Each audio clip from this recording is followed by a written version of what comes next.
Hi friends, இது உங்க Learn with GMK. இந்த வீடியோல நம்ம பார்க்க போறது SGT எக்ஸாம் இன்னைக்கு வந்துட்டு முடிஞ்சிருக்கு. இதோட தமிழ் எலிஜிபிலிட்டி டெஸ்ட்டுக்கான ஆன்சர் கீ தான் நம்ம வந்துட்டு பார்க்க போறோம். ஸோ என்னென்ன கொஸ்டின் எந்தெந்த புக்ல இருந்து என்னென்ன இயர்ல இருந்து கேட்டிருக்காங்க அப்படிங்கிறதையும் நான் வந்து இந்த வீடியோவில் சொல்றேன். ஸோ ஸ்கிப் பண்ணாம பாருங்க. இப்போ ஃபர்ஸ்ட் கொஸ்டின் வந்து தவறான இணையை தேர்ந்தெடுங்க. இது வந்து 10th ஸ்டாண்டர்ட்ல 2வது இயர்ல வந்துட்டு இருக்கு. நம்ம கொடுத்த நோட்ஸ்ல பேஜ் நம்பர் 16ல இருக்கும். ஆப்ஷன் டி வந்துட்டு என்னன்னா கரெக்ட், நேமி உலகம் அப்படிங்கிறது தவறான இணை. ஓகேவா? அடுத்ததா கொஸ்டின் நம்பர் 2, பாடல் வரிகள் வந்துட்டு கொடுத்துருக்காங்க. இந்த கொஸ்டின் எங்க இருக்கு அப்படின்னா 10th ஸ்டாண்டர்ட்ல 3வது இயர்ல இருக்கு. நம்ம கொடுத்த நோட்ஸ்ல 20வது பக்கத்துல வந்துட்டு இருக்கும். இதுக்கான ஆப்ஷன் வந்துட்டு சி, ஈதலும் வைகளும் அப்படிங்கிறது தான் வந்துட்டு கரெக்ட் ஆன்சர்.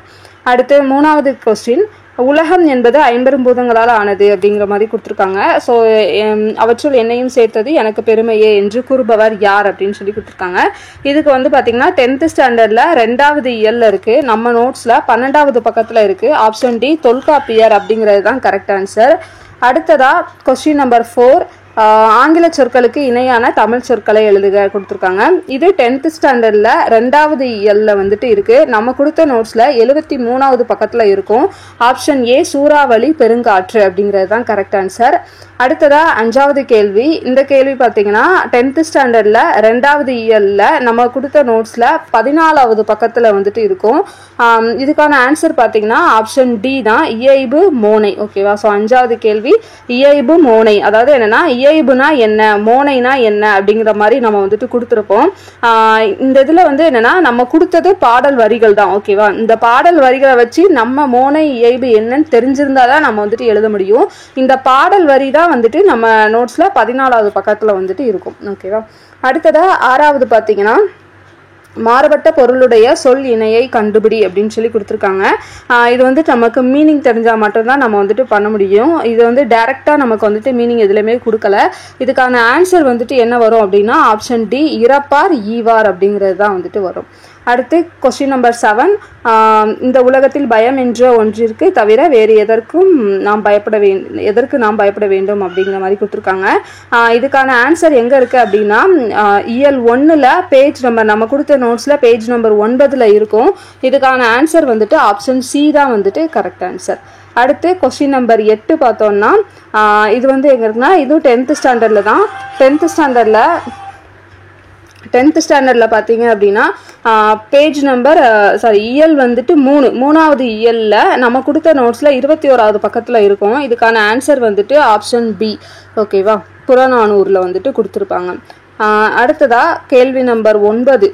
ஸோ 9 பார்த்தீங்க அப்படின்னா இதுவும் 10th ஸ்டாண்டர்டில் தான் இருக்குது. இயல் 2வதுல நம்ம நோட்ஸில் 19வது பக்கத்தில் இருக்கும். ஆப்ஷன் பி உண்மை தொகை அப்படிங்கிறது தான் வந்துட்டு இதுக்கான ஆன்சர். அடுத்து 10வது கேள்வி. 10வது பாடல் வரியின் ஆசிரியர் யார் அப்படின்னு சொல்லி கேட்டிருக்காங்க. இது 10th ஸ்டாண்டர்டில் 2வது இயல்ல இருக்கு. நம்மளுடைய நோட்ஸில் 13வது பக்கத்தில் இருக்கும். இதுக்கான ஆன்சர் வந்துட்டு ஆப்ஷன் ஏ ஐயூர் முடவனார் அப்படிங்கிறது தான் வந்துட்டு கரெக்ட் ஆன்சர். அடுத்து 11வது கேள்வி. இது வந்து அழுக்கார் உடையான்கான் பிரித்தெழுதுகன்னு கொடுத்துருக்காங்க. இது வந்து நமக்கு 10ஆம் வகுப்பு ஓல்டு புக்கில், ஓகேவா, பழைய பாட புத்தகத்தில் திருக்குறளில் வந்துட்டு இந்த குறள் இருக்கும், ஒழுக்கமுடைமை அப்படிங்கிறதுக்கு கீழே. ஆனால் அந்த புக்லையுமே அதை எப்படி பிரித்து எழுதணும் அப்படின்னு சொல்லி கொடுத்துருக்க மாட்டாங்க. இதுக்கான ஆன்சர் வந்துட்டு என்னன்னா அழுக்காறு கூட்டல் உடையான் கூட்டல் கண், ஆப்ஷன் சி தான் வந்துட்டு கரெக்ட் ஆன்சர். அடுத்ததா 12வது கேள்வி. 12வது பார்த்தீங்கன்னா 10th ஸ்டாண்டர்டில் தான் இருக்குது. 8வது இயல்ல வந்துட்டு கொடுத்துருப்பாங்க. நம்ம நோட்ஸில் 59வது பக்கத்தில் இருக்கும். இதுக்கான ஆன்சர் வந்துட்டு ஆப்ஷன் ஏ.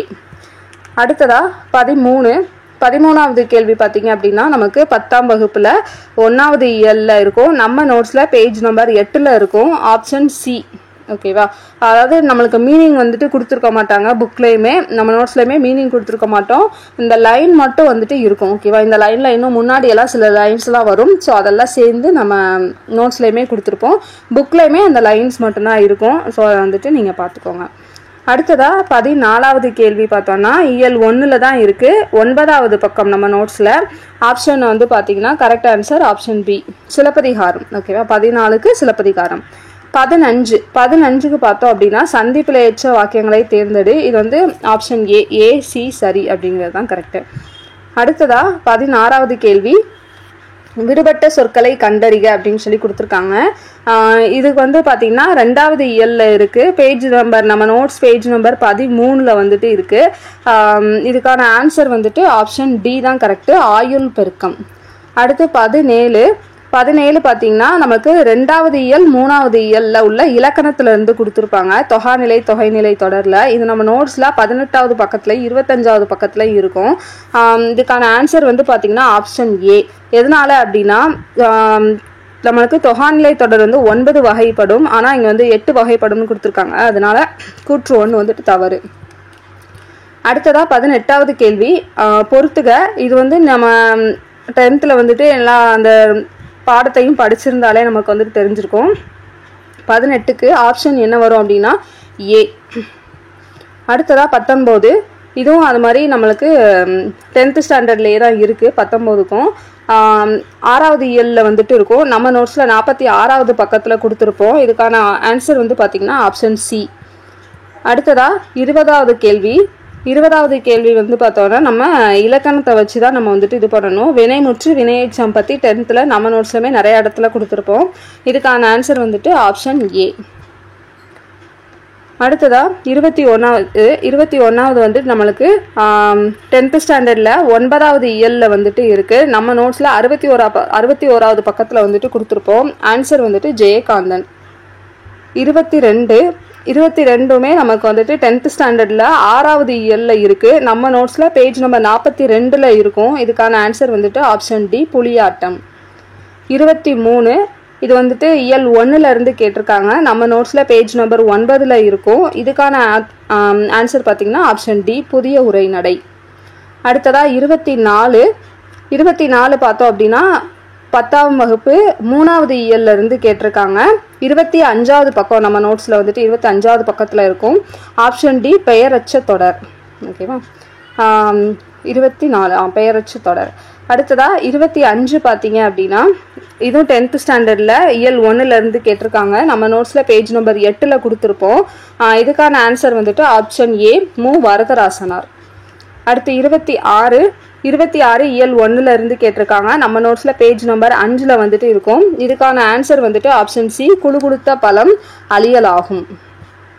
27 10ஆம் வகுப்பு 9வது இயல்லேருந்து வந்திருக்கு. இது நம்ம இதில் 63வது பக்கத்தில் வந்துட்டு இருக்கும் நம்ம நோட்ஸில். இதுக்கான ஆன்சர் வந்து பார்த்திங்கன்னா ஆப்ஷன் ஏ. அடுத்து 28 வந்து சரியான இணையை தேர்வு செய்க. இது அப்படியே ஒரே பாடத்துல இருந்து தான் நம்மளுக்கு கேட்டிருப்பாங்க. 7வது இயலில் வந்துட்டு இருக்கு. நம்ம நோட்ஸ்ல 50வது பக்கத்துல இருக்கு. இதுக்கான ஆன்சர் வந்து பாத்தீங்கன்னா ஆப்ஷன் பி. மற்ற எல்லாமே வந்துட்டு தவறா வந்துட்டு கொடுத்துருக்குறாங்க. அடுத்து 29 தலைமுறைக்கு ஒரு முறை மட்டுமே மலர்வது எது? இதுவும் நமக்கு 10ஆம் வகுப்புல இருந்து தான் வந்திருக்கு. 10ஆம் வகுப்புல பாத்தீங்கன்னா 8வது இயல்ல நம்ம நோட்ஸ்ல பேஜ் நம்பர் 58 இருக்கும். இதுக்கான ஆன்சர் வந்துட்டு ஆப்ஷன் டி மூங்கில். அடுத்து கொஸ்டின் நம்பர் 30. இது வந்து நமக்கு பேஜ் நம்பர் 98 நம்ம நோட்ஸில் பேஜ் நம்பர் 98 இருக்கும். அதாவது கற்பவை கற்றபின்னு கொடுத்துருப்பாங்கல்ல, ஸோ அந்த பாக்ஸில் வந்துட்டு இருக்குது. இது 10th ஸ்டாண்டர்ட்லேயே தான் இருக்குது. இதுக்கான ஆன்சர் வந்து பார்த்தீங்கன்னா ஆப்ஷன் பி ஸ்டீஃபன் ஹாக்கிங். ஓகேவா, அவ்வளோதான். ஸோ இந்த 30 நீங்கள் வந்து தமிழ் எலிஜிபிலிட்டியில் உங்களுக்கு டவுட் இருக்கலாம். டோட்டலாக வந்துட்டு உங்களுக்கு 50 மார்க்ஸ்க்கு வந்துட்டு வைப்பாங்க. ஆனால் 30 கொஸ்டின்ஸ் தான் இருக்கும். நீங்கள் இதில் எவ்வளோ மார்க்ஸ், அதாவது ஒரு சில கொஸ்டின்ஸ்க்கு ஃபர்ஸ்ட் 20 கொஸ்டின்ஸ்னு நினைக்கிறேன். ஸோ அதுக்கு வந்துட்டு 2 மார்க்ஸ் அந்த மாதிரி கொடுத்துருப்பாங்க. லாஸ்ட் 10 கொஸ்டின்ஸ்க்கு வந்துட்டு 1 மார்க் கொடுத்துருப்பாங்க. நீங்கள் இதில் எவ்வளோ ஸ்கோர் பண்ணணும் அப்படின்னு பார்த்தீங்கன்னா நீங்கள் 20 கொஸ்டின்ஸ் வந்துட்டு நீங்கள் எடுத்துருக்கணும். ஓகேவா, 50க்கு நீங்கள் வந்துட்டு 20 மார்க்ஸ். ஸோ 50 மார்க்ஸ்க்கு நீங்கள் 20 மார்க்ஸ் எடுத்திருந்தீங்க அப்படின்னா உங்களுடைய பார்ட் பி வந்துட்டு திருத்துவாங்க. இல்லை அப்படின்னா உங்களுக்கு பார்ட் ஏ மட்டும் தான் திருத்துவாங்க. நீங்கள் உங்கள் மார்க்கை வந்துட்டு டோட்டல் பண்ணும்போது 150க்கு நீங்கள் எவ்வளோ, அதாவது இது வந்துட்டு செப்பரேட்டு. நீங்கள் இது வந்துட்டு நீங்கள் 20க்கு மேலே எடுத்துட்டீங்க அப்படின்னா நீங்கள் உங்கள் பார்ட் பி நீங்கள் எவ்வளோ மார்க் எடுத்திருக்கீங்கன்னு பாருங்கள். ஸோ அந்த 150க்கு நீங்கள் எவ்வளோ எடுக்கிறீங்களோ அதை தான் ஃபைனலாக எடுத்துப்பாங்க. தமிழ் எலிஜிபிலிட்டி மார்க்கை வந்துட்டு ஃபைனல் மார்க்கில் ஆட் பண்ண மாட்டாங்க. இது ஜஸ்ட் உங்களோட பார்ட் பியை திருத்தலாமா வேண்டாமா அப்படிங்கிறதுக்காக வைக்கக்கூடிய டெஸ்ட் தான். ஓகேவா, அதனால் நீங்கள் 50க்கு 20 மார்க்கு மேலே எடுத்திருந்தீங்க அப்படின்னா உங்களுடைய பார்ட் பி திருத்துவாங்க. நீங்கள் எவ்வளோ மார்க் வாங்கியிருக்கிறீங்க அப்படிங்கிறத மறக்காமல் கமெண்ட்டில் வந்துட்டு கொடுங்க. தேங்க்யூ.